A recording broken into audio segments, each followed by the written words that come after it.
Bismillahirrahmanirrahim. Assalamualaikum warahmatullahi wabarakatuh. How are you today, Ananda Solih-Soliha? Semoga semuanya dalam keadaan sehat walafiat. Oke, hari ini sebelum kita memulai pelajaran, kita berdoa dulu. Semoga ilmu yang kita dapatkan diberi keberkahan oleh Allah.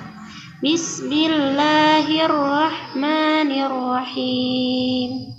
Raditu billahi rabbah wa bil islami dina wa bi muhammadin nabiyyan wa rasulah.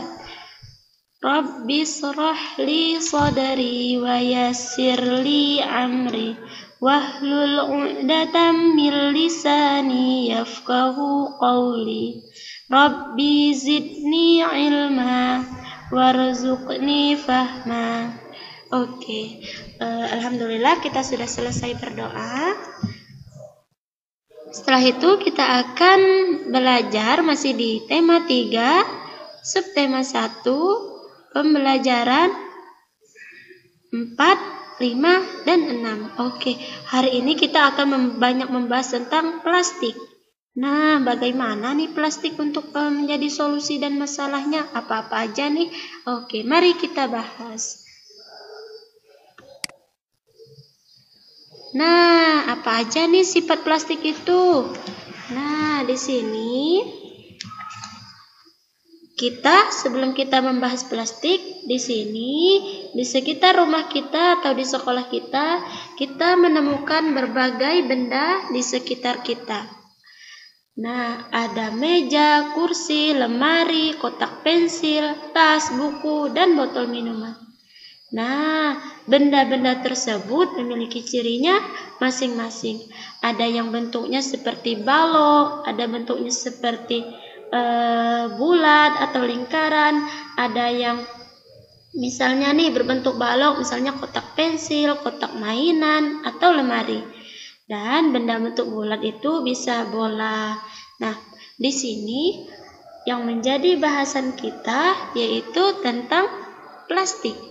Nah, plastik ini kita bisa melihatnya di rumah ataupun di sekolah banyak sekali ya. Ada ember, gayung, sendok, tempat makanan, tempat minuman, itu semua terbuat dari plastik. Coba kita lihat di gambar ini. Nah, ada ember, gayung, ada skop maupun payung. Ini semua terbuat dari plastik. Nah, apa saja nih ciri-ciri plastik itu? Yang pertama, plastik ini murah dan tahan lama. Apa sifat dari plastik ini? Yaitu bahan plastik ini tidak dapat menyerap air atau tidak tembus air. Bagaimana maksudnya, Ustazah? Nah, di sini maksudnya, coba misalnya kita ambil contoh. Misalnya nih, Mukhlas mau memindahkan ikan hiasnya di dalam ember. Nah, otomatis ikan hiasnya dimasukkan ke dalam ember tersebut. Nah, pada saat dimasukkan ke dalam ember, airnya itu tidak bocor atau tidak tembus. Nah, inilah yang dimaksudkan bahwa bahan dari plastik ini tidak dapat menyerap air atau tidak tembus air. Nah, selanjutnya nih, apa saja sifat dari plastik? Yaitu mudah dibentuk dan ringan. Iya, seperti kita lihat bahwasanya kalau kita menggunakan payung ataupun membawa kotak pensil atau kotak makanan kita, itu ringan sekali ya. Kalau berat itu beda lagi. Berat itu bisa dari logam atau bisa dari besi maupun bisa dari karet. Nah, itu merupakan salah satu bentuk-bentuk bahan benda-benda yang berat. Sedangkan plastik ini sifatnya itu mudah dibentuk dan ringan. Oke, selanjutnya ya. Nah, selain plastik dapat memberikan manfaat, pas ini banyak sekali yang memberikan manfaat. Pada saat kita membawa bekal, kita menggunakan plastik. Kita membawa minuman, kita menggunakan plastik, menggunakan botol. Nah, plastik juga ternyata dapat menimbulkan masalah. Karena apa? Karena plastik ini membutuhkan waktu yang lama untuk terurai secara alami. Apa maksudnya? Bahwa plastik ini susah sekali untuk diurai atau diolah kembali. Nah, bahkan beberapa jenis plastik yang terurai membutuhkan waktu hingga ratusan tahun. Coba kita lihat di tabel halaman 33. Oke, open your book ya. Nah, di sini coba kita lihat di tabelnya. Ada yang kertas itu 2-5 bulan sampai kertasnya ini hancur, lama sekali ya. Terus ada juga misalnya kita lihat baterai. Nah, ada baterai jam, baterai laptop, ini bisa-bisa 100 tahun untuk terurai atau dihancurkan kembali. Nah, ini ada styrofoam. Nah, ternyata styrofoam, misalnya kita beli nasi uduk ataupun beli bubur ayam, itu biasanya menggunakan styrofoam. Nah, styrofoam ini ternyata tidak dapat diurai atau tidak dapat dihancurkan. Nah, sebaiknya kita mengurangi dari penggunaan plastik ini karena dapat mencemari lingkungan. Nah, coba kita bayangkan, jika kita membuang kantong plastik sekarang, kantong plastiknya akan terurai lama sekali. Coba kita lihat, misalnya plastiknya bisa 50-100 tahun baru terurai, benar-benar terurai. Nah, kalau plastik biasa yang kita gunakan, kantong plastik itu bisa 10-20 tahun, lama juga kan. Nah, untuk mengurai sampah plastik ternyata ada 3 cara. Apa saja nih? Misalnya kita mau cepat nih. Nah, cara mengurangi sampahnya ada 3 macam cara. Ada reduce, reuse, dan recycle. Nah, reduce ini yaitu mengurangi penggunaan sampah plastik, dan reuse yaitu menggunakan kembali, dan recycle yaitu mendaur ulang. Nah, apa sih maksudnya Ustazah dari ketiga cara untuk mengurangi sampah ini? Coba kita lihat kembali ya. Nah, reduce ini yaitu mengurangi penggunaan plastik. Misalnya kita menggunakan tas belanja sendiri untuk berbelanja, tidak menggunakan kantong plastik yang berserakan. Nah, misalnya reuse yaitu memanfaatkan kembali sampah plastiknya. Misalnya gimana contohnya Ustazah? Nah, di sini contohnya misalnya kemasan bekas yang kita jadikan gantungan kunci. Misalnya gini, Oman misalnya punya plastik yang sudah tidak digunakan lagi. Ternyata Oman bersama si kakaknya menghiasi lagi kantong plastik atau kemasan bekas tadi, dihias kembali dan dijadikan gantungan kunci. Nah, itu yang dimaksudnya dengan reuse atau memanfaatkan kembali sampah plastiknya. Sedangkan reduce tadi yaitu mengurangi penggunaan plastik atau kita menggunakan kantong plastiknya. Dan sedangkan recycle ini apa Ustazah? Nah, recycle ini itu daur ulang sampah plastik. Contohnya apa nih? Biasanya pabrik-pabrik besar itu sering melakukan recycle. Misalnya botol minuman yang kita beli di toko. Nah, biasanya kita kalau sudah habis langsung kita buang ke tempat sampah yang khusus plastik. Nah, biasanya di tempat pengolahan sampah tadi dicuci kembali dan diolah kembali untuk dijadikan produk baru lagi atau dijadikan botol minuman seperti baru lagi. Ini yang namanya recycle. Jadi ingat ya, ada 3 cara untuk mengurangi sampah plastik, yaitu reduce yaitu mengurangi penggunaan plastik, yang kedua reuse yaitu memanfaatkan kembali sampah plastik, yang ketiga recycle yaitu daur ulang sampah plastik. Oke, sejauh ini udah mengerti ya. Kita lanjutkan kembali.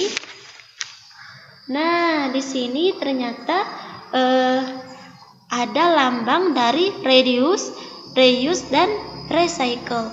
Nah, jadi ingat ya, kalau biasanya tanda seperti ini atau lambang seperti ini, coba Ananda Solihah lihat tandanya di botol minuman atau di tempat makanan kita atau kemasan-kemasan yang sering kita gunakan. Kalau ada tanda ini berarti tempat makanan atau tempat minuman kita tersebut masih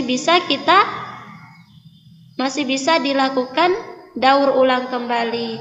Nah, kita menggunakan plastik harus dengan bijak ya. Kalau bisa dikurangi untuk menggunakan plastik agar bumi kita selamat. Selamat dari apa? Misalnya selamat dari bencana, banjir. Nah, betapa banyak orang yang terkena banjir gara-gara sampah yang terlalu banyak. Apalagi kita membuangnya ke selokan atau ke sungai-sungai, sehingga sungai tersebut jadi mapet dan biasanya sungai itu meluap dan sering terjadi kebanjiran atau terjadi bencana alam yang dapat merusak lingkungan. Oke, kita lanjut kembali ya. Nah, di sini coba Ananda Solih-Solihah buka halaman 35. Nah, di sini Ananda Solih-Solihah diskusi bersama orang tua di rumah. Apa yang bisa kita lakukan untuk reduce atau mengurangi, reuse memanfaatkan kembali, dan recycle atau mendaur ulang. Nah, setelah itu kita tulis di kolomnya tersebut atau di tabelnya tersebut. Misalnya reduce, yaitu mengurangi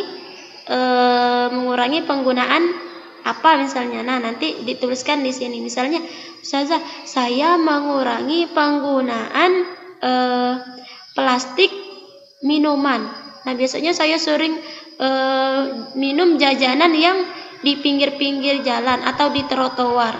Nah, di sana saya sering menggunakan plastik.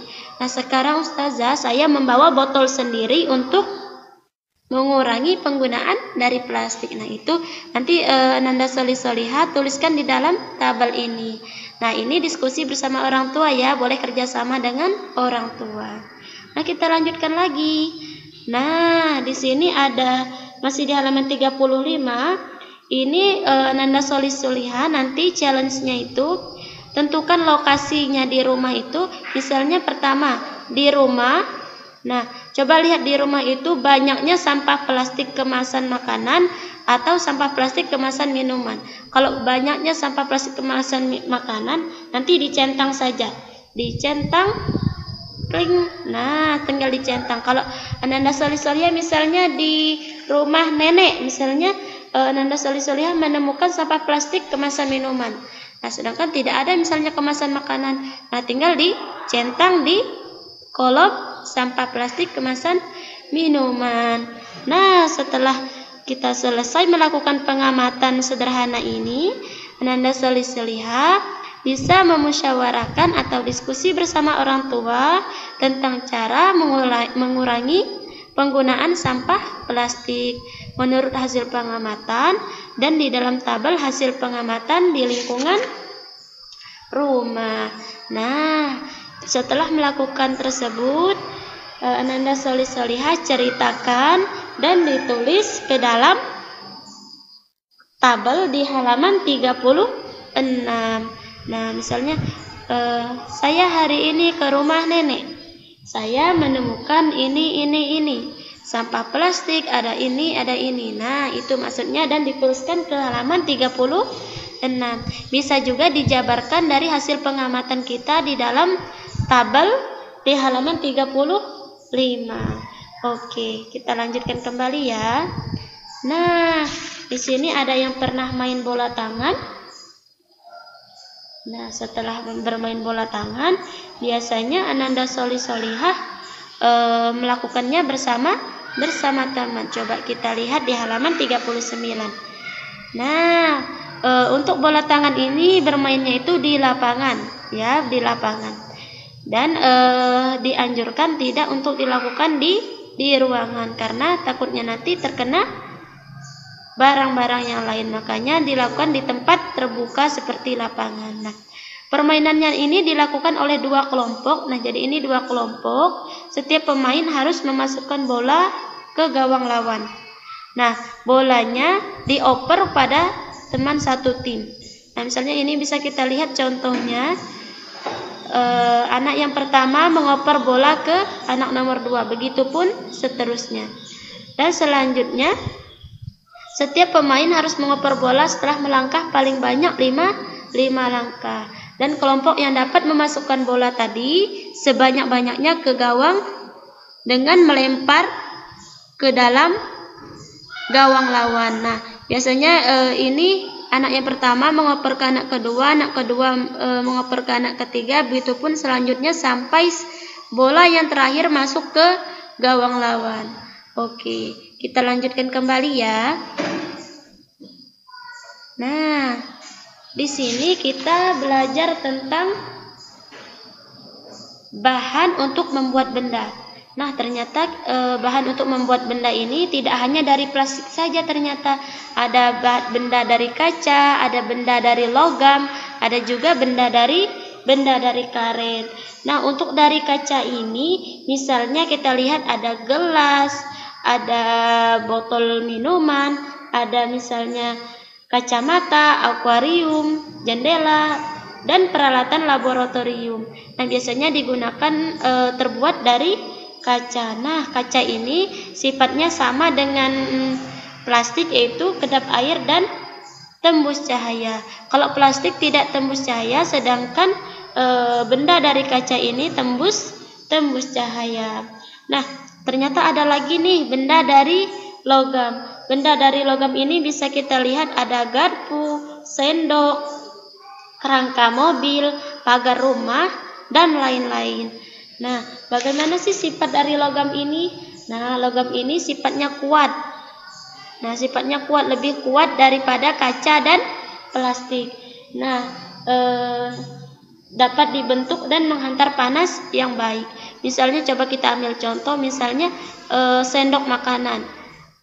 Kita letakkan sendok makanan di api, di lilin misalnya, di lilin.